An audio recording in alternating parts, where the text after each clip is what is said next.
wabarakatuh. Perkenalkan, nama saya Maya Khalida dengan NPM 24110210096 dari Prodi Ekonomi Pembangunan Universitas Lampung.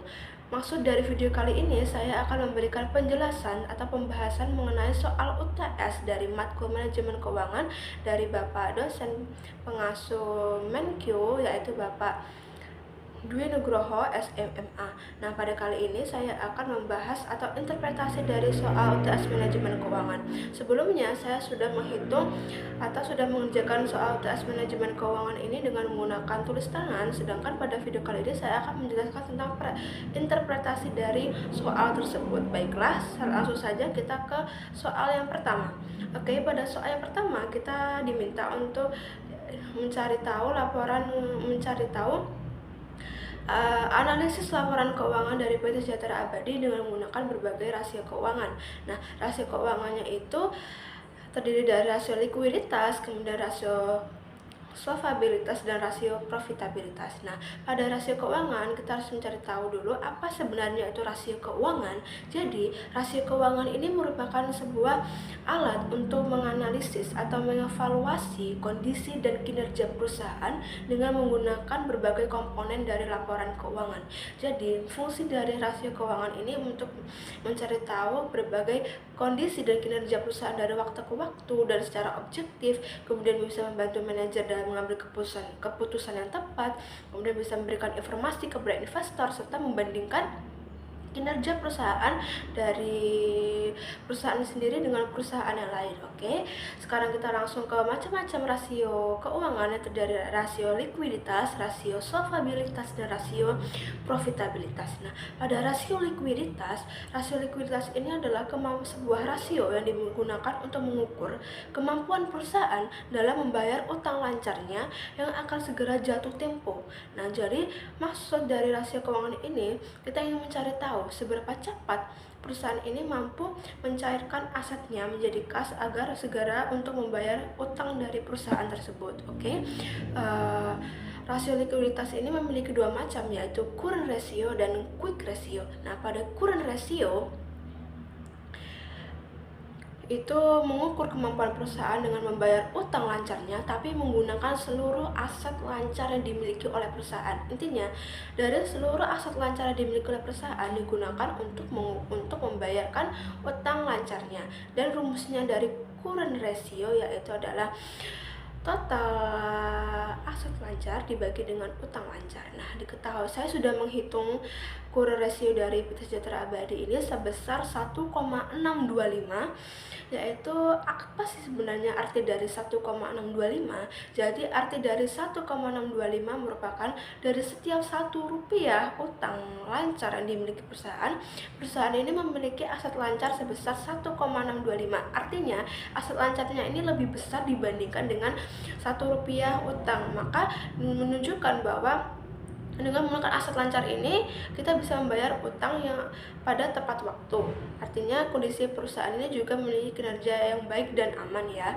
Kemudian kita ke quick ratio, di mana quick ratio ini juga membayar utang lancar tapi dengan menggunakan aset lancar paling liquid. Sedang ketika tadi pada current ratio hanya menggunakan aset lancar, tetapi pada quick ratio ini kita menggunakan aset lancar yang paling liquid.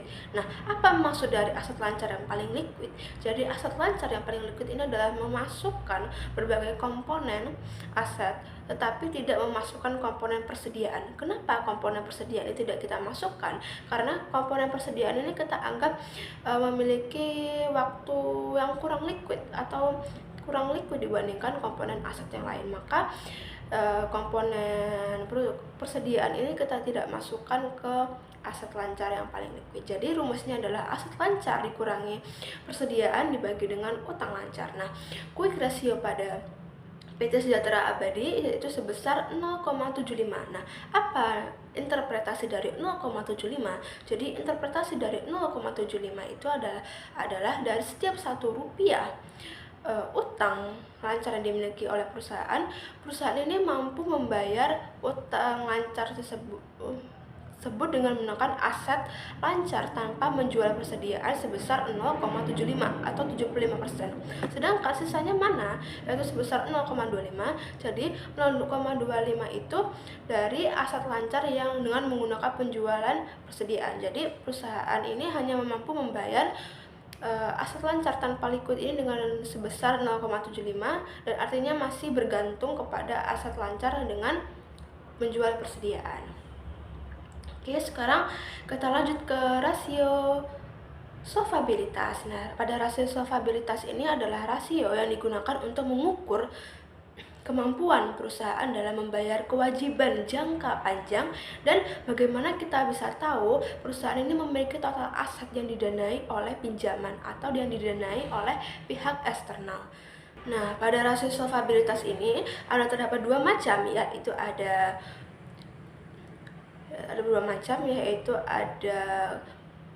debt to asset ratio dan debt to equity ratio. Nah, pada debt to asset ratio ini, mengukur kemampuan perusahaan untuk mencari tahu seberapa banyak total aset yang dibiayai oleh dana pinjaman. Nah, pada debt to asset ratio PT Sejahtera Abadi ini diketahui nilainya sebesar 58,3%. Nah, apa interpretasi dari 58,3%? Jadi, maksud dari 58,3% ini menunjukkan bahwa dari 58,3% ini menunjukkan bahwa ternyata perusahaan ini memiliki total aset itu yang didanai oleh dana pinjaman atau utang. Jadi dari 58,3% itu total asetnya itu dari utang. Sedangkan sisa dari 100% dikurangin 58,3% yaitu 41,7%, yang menandakan bahwa hanya 41,7% itu total asetnya itu dibiayai oleh modal sendiri. Nah, artinya perusahaan ini lebih bergantung kepada dana pinjaman. Nah, ini menunjukkan bahwa ternyata resikonya ini cukup tinggi ya, karena dia memiliki kewajiban yang lebih besar untuk membayar utang. Nah, kemudian pada debt to equity ratio, yaitu untuk mencari tahu perbandingan antara total utang dan total aset yang didanai oleh modal sendiri. Nah, proporsinya yaitu pada PT Sejahtera Abadi sebesar 1 atau 100%. Nah, apa makna dari 100% atau 1? Maka total utang yang dimiliki oleh perusahaan PT Sejahtera Abadi dengan total modal ekuitas sendiri itu hasilnya 1 atau seimbang atau sama rata. Nah, kemudian kita lanjut ke rasio yang terakhir, yaitu rasio profitabilitas. Nah, apa maksud dari rasio profitabilitas? Jadi, maksud dari rasio profitabilitas adalah untuk mencari tahu bagaimana kemampuan perusahaan ini dalam menghasilkan laba dari setiap aktivitas atau operasi dari perusahaan tersebut. Nah, kita bisa mencari tahu berapa banyak laba yang dihasilkan. Nah, kita bisa menggunakan rasio profitabilitas. Nah, pada rasio profitabilitas ini terdapat dua, yaitu ada return on asset dan net profit margin. Nah, pada return on asset yaitu digunakan untuk mencari laba. Bagaimana mengukur kemampuan perusahaan dalam menghasilkan laba dengan menggunakan seluruh aset yang dimiliki. Artinya, dengan menggunakan seluruh aset yang dimiliki, berapa banyak total laba yang dihasilkan oleh perusahaan. Nah, pada return on asset, PT Sejahtera Abadi ini menghasilkan sebesar 29,17%.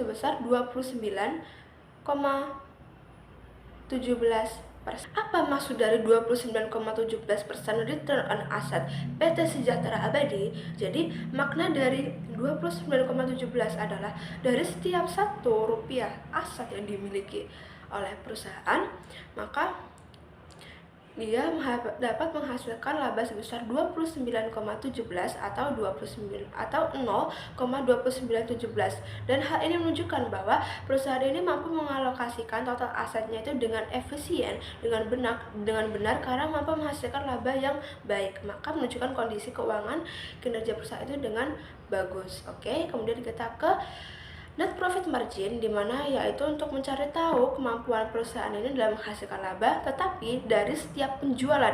Ketika tadi return on asset dari setiap aset yang dimiliki, maka pada net profit margin kita bisa menggunakan mencari tahu laba dengan menggunakan setiap penjualan. Nah, rumusnya apa? Jadi, rumusnya adalah laba bersih dibagi dengan penjualan bersih dikalikan 100%. Nah, maka net profit margin PT Sejahtera Abadi ini sebesar 20,59%. Nah, apa makna dari 20,59%? Jadi, makna dari 20,59 ini menunjukkan bahwa dari setiap Rp1 penjualan perusahaan, maka dapat menghasilkan laba sebesar 0,2059 atau 20,59%. Dan hal ini menunjukkan bahwa ternyata perusahaan mempunyai kinerja yang baik karena mampu mengalokasikan penjualan itu dengan efisien dan tepat. Oke, jadi itulah penjelasan dari soal nomor 1 tentang rasio keuangan. Dan sekarang saya akan lanjut tentang pembahasan soal yang kedua tentang time value of money. Nah, apa maksud dari time value of money? Jadi, maksud dari time value of money ini mengartikan bahwa ternyata nilai uang sekarang itu dianggap lebih berharga atau dianggap lebih sangat penting karena dibandingkan dengan uang dari masa depan. Nah, kenapa kita bisa menggunakan present value dan future value. Nah, future value ini kita bisa mencari tahu nilai uang masa depan dari nilai uang sekarang, sedangkan pada present value kita bisa mengetahui nilai uang sekarang dari uang masa depan.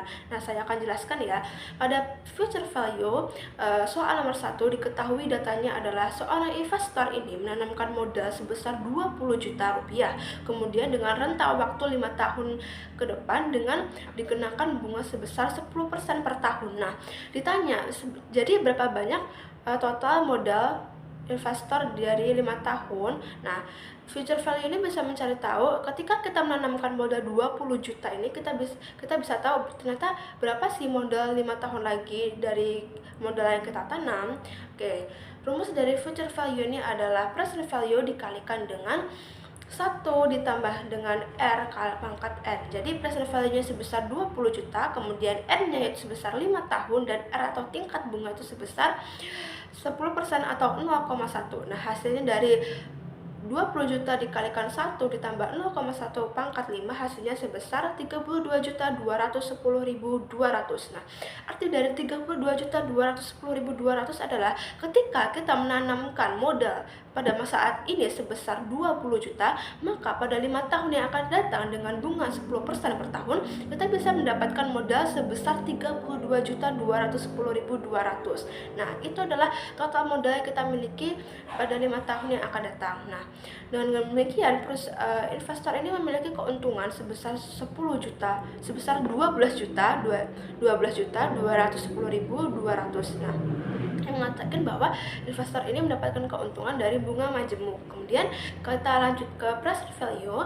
Diketahui datanya itu investor ini menerima modal pada 5 tahun yang akan datang ini sebesar 17.705.000 dengan bunga 10% per tahun dan rentang waktu sebesar 5 tahun. Nah, berapa sih nilai uang sekarang? Nah, artinya ketika kita mendapatkan modal 17.105.000 dari 5 tahun yang akan datang, berapa yang harus kita investasikan pada saat ini ketika kita ingin mendapatkan 17.105.000? Nah, kita bisa menggunakan present value ya. Jadi, present value ini adalah rumusnya adalah future value dibagikan dengan 1 ditambah 0,1 pangkat 5. Hasilnya sama dengan 10.620.000. Nah, apa makna dari 10.620.000? Jadi makna dari 10.620.000 adalah mengartikan bahwa ternyata ketika kita ingin mendapatkan 17.105.000 dari 5 tahun yang akan datang, maka kita harus menanamkan modal pada saat ini sebesar 10.620.000. Oke, demikianlah itu adalah penjelasan dari saya tentang time value of money. Oke, saya sudah menjelaskan tentang analisis laporan keuangan dan tentang time value of money, dan ini sangat berkaitan dan sangat penting untuk keuangan perusahaan. Oke, demikian dari penjelasan saya. Saya mohon maaf terdapat banyak kesalahan yang saya jelaskan dan terdapat banyak kekeliruan dari kata penjelasan saya akhiri. Wassalamualaikum warahmatullahi wabarakatuh.